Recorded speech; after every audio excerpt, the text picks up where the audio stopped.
Allô vous! Aujourd'hui je vais vous faire une vidéo sur les outils rituels ou les outils que vous pouvez utiliser dans votre pratique de tous les jours dans le paganisme.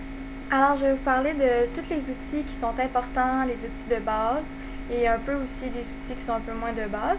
Je vais vous donner leur utilité, leurs propriétés magiques et aussi leur lien avec les éléments. D'ailleurs, je voulais vous faire une petite note à ce sujet-là. Je vais nommer les éléments par rapport aux outils et aussi leur place sur l'autel. Par contre, j'ai remarqué que les avis sont très mitigés à ce sujet-là, comme sur beaucoup de sujets.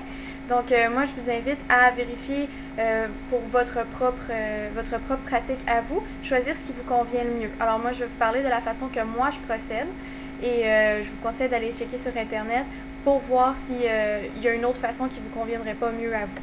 Alors, commençons avec l'atame. L'atame, ça représente l'air ou pour certains d'autres, le feu. Personnellement, je l'utilise pour l'élément air.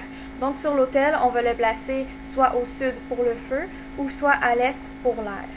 L'atame sert à tracer les cercles.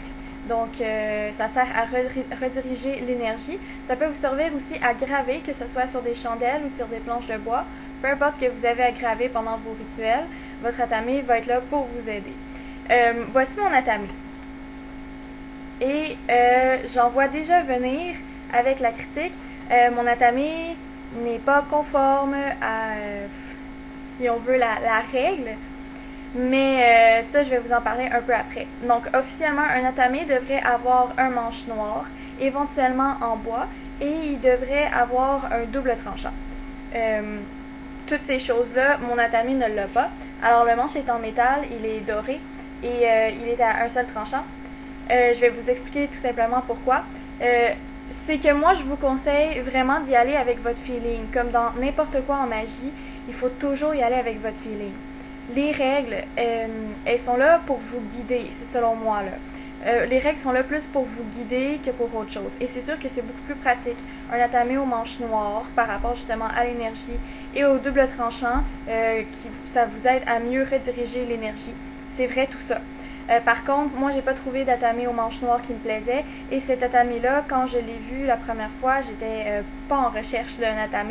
Je suis tombée dessus dans une petite boutique ésotérique de Trois-Rivières.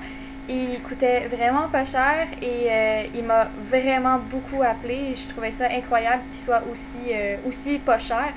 Et j'ai mis de l'argent de côté parce que, bon, dans ce temps-là, j'étais jeune puis de l'argent, j'en avais pas. J'ai mis de l'argent de côté pendant environ 2 mois, puis pendant tout ce temps-là, l'atame aurait pu se vendre et il s'est pas vendu. Alors, cet atame-là, il m'a vraiment beaucoup appelé et j'aurais beau...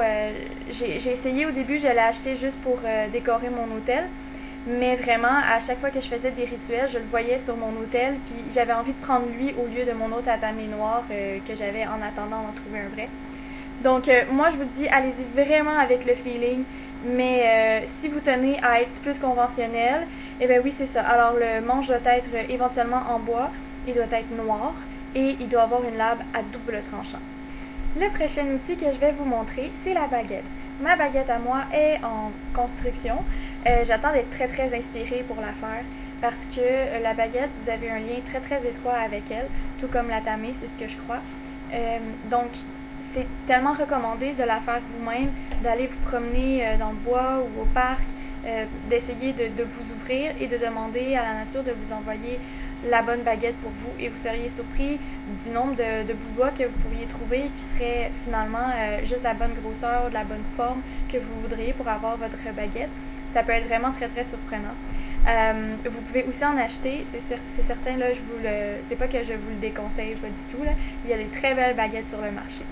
Mais en fait, la baguette, c'est le symbole de l'air. Donc, il va se retrouver à l'est sur l'autel. La baguette sert à rediriger l'énergie, donc elle peut servir aussi à faire le cercle, pareil comme l'atame.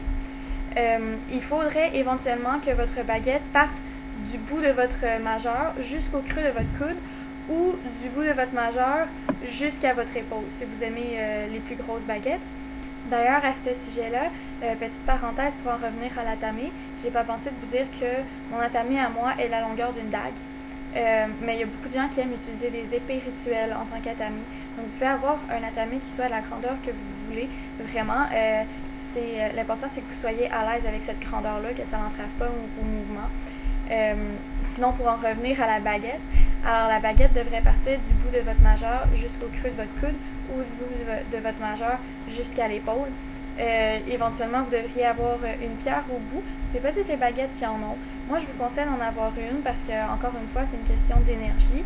Ça fait une plus jolie énergie. Ça peut servir aussi, vous pouvez avoir plusieurs baguettes, vous servir de vos baguettes pour des rituels bien précis par rapport au bois que vous utilisez aussi. Si vous faites des recherches, vous allez remarquer que certains bois sont mieux pour faire certains rituels et c'est la même chose pour les pierres. Alors, vous pouvez vous faire des baguettes spécialisées ou vous pouvez avoir une baguette générale. On poursuit avec la coupe. La coupe, c'est le symbole de l'eau, donc elle va être placée à l'ouest sur l'autel. La coupe représente en fait l'utérus de la déesse. C'est un symbole très fort, très important pour vos rituels. Ça sert à déposer des liquides. Vous pouvez vous en servir pour déposer les offrandes. Les liquides peuvent être des offrandes ou ça peut être tout simplement de l'eau pour représenter votre élément. Ça peut être aussi des liquides à boire, donc je vous conseille de laver votre coupe après chaque utilisation, évidemment. Votre coupe devrait être en cristal, sinon éventuellement en argent ou au pire des cas en verre. Mais encore une fois, vous pouvez utiliser la coupe qui vous interpelle le plus. Alors moi, ma coupe à moi, personnellement, elle est en céramique. Elle a l'air d'être en bois, je sais, mais elle est vraiment en céramique. C'est comme dans n'importe quoi, encore une fois, là, vous prenez ce qui vous interpelle. Moi, c'est celle-là qui m'a vraiment beaucoup appelée. Mais votre coupe, l'important, c'est qu'elle vous plaise, qu'elle soit jolie et surtout, bon, c'est pas tout le monde qui peut se payer une coupe en vrai cristal. Alors, l'important aussi, c'est que éventuellement votre coupe devrait être neuve. Elle ne devrait pas avoir été utilisée et si jamais elle l'a été, c'est important que vous la purifiez mais comme il faut. Ensuite, on a le pentacle. J'ai pas de pentacle avec moi, malheureusement. Je dois m'en procurer un. Mais c'est un article dans votre hôtel qui est très important parce que ça représente l'esprit ou l'éther ou l'akasha, peu importe comment vous le nommez, ça représente nous. Ça représente dans le fond la fusion des 4 éléments, c'est-à-dire l'air, la terre, l'eau et le feu. Ça sert dans le fond à aider la circulation de l'énergie parce que c'est les 5 éléments qui se complètent.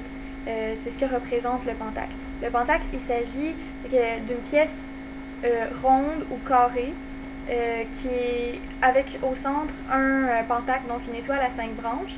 Le pentacle peut être en bois, il peut être en pierre, il peut être en résine, il peut être en ce que vous voulez. Après, on a le chaudron. Le fameux chaudron de sorcière qui n'est pas obligé d'être aussi gros, qui n'est pas obligé de servir à faire des potions magiques. Le chaudron, en fait, ça représente l'eau qui est à l'ouest sur l'autel. Dans le fond, ça représente l'utérus de la mère, de la déesse. C'est encore une fois un élément très important. Il sert à déposer des liquides, vous pouvez déposer aussi vos offrandes, ou vous pouvez déposer aussi une chandelle pour remplacer l'élément feu. Si vous ne pouvez pas faire de feu, si vous avez envie de faire quelque chose un peu plus spécial qu'une simple chandelle. Une chandelle dans un chaudron, ça peut être très significatif puisque ça représente aussi, dans le fond, le feu qui représente le dieu, le chaudron représente la déesse, c'est le dieu à l'intérieur de la déesse. Vous pouvez l'utiliser aussi pour faire des décoctions ou tout simplement pour consacrer vos objets. Vous pouvez les mettre dans votre chaudron pour faire votre consécration.